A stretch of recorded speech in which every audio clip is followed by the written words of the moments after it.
Welcome to my channel MR Civil Consultant. If you have not subscribed my channel, please subscribe it and also press the bell icon.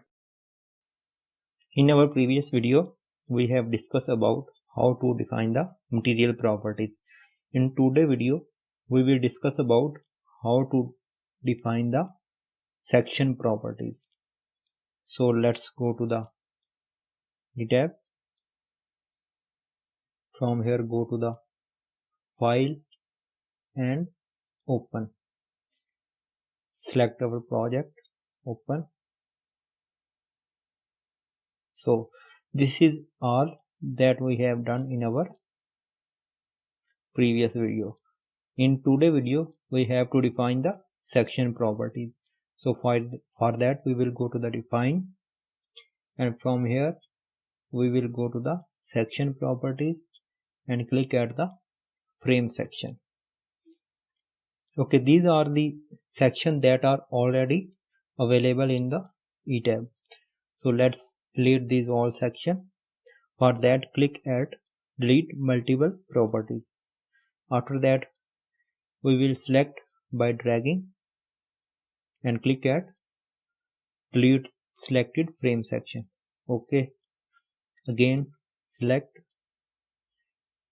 delete, again select, delete, again select, delete, again delete. Okay, we cannot delete all the section.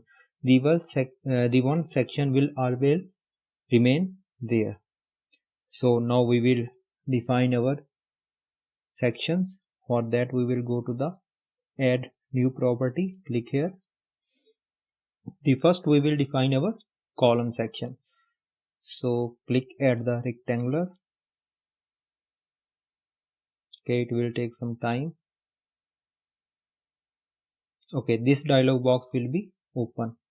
In our first video, we have discussed that our column is 18 by 18 inches. So we will give a specific name, C 18 by 18. Okay, in column we are using 4000 psi strength concrete. So from here we will select 4000, and after that we will go to the concrete rectangular. Here we will put the size of our column, that is 18 inch, and width is also 18 inches. Okay, from here we have to modify the modifier. So click at modify, show modifier. After that, this dialog box will be open. The question is there that why we have to modify the modifier. The answer of that question is that as we are using the crack section, so because of the cracking, the cross-sectional area of the section is reduced, and due to reduction in the cross-sectional area, the moment of inertia will also reduce. So that is the reason that we are using the modifier for moment of inertia. These modifiers are also given in the code. So let's see, go to the code. Okay, from here we can see that for column the modifier is 0.70. So we have to put here moment of inertia about second axis. Here we will put 0.70. Similarly, the moment of inertia about third axis, here we will also put 0.70. Okay, here we have assumed that the torsion that is produced in our project, the all torsion is taken by the column. So for the torsional constant, the value will remain 1. Okay, after modify that modifier, we will click at the OK. Okay, now we will modify the reinforcement. For that, click at the modify and show rebar. Okay, this dialog box will be open. From here, as we are defined the column section, we will click at the column, and in column we are using 60 grade steel for longitudinal rebar as for shear. So we will select our material. It is already there. Okay, as we are using rectangular column, so from here we can select rectangular, from here ties. Okay, these all things are not important when we are designing the column. These are things are important when we are analyzing any existing structure. So let's keep the same all things. Click at OK and OK. Now you can see that we have defined our column section. Now we can delete this section. So select and click at the delete property. Yes. OK.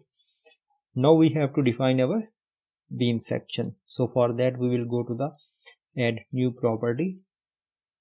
Click OK. As in first video we have discussed that the beam section is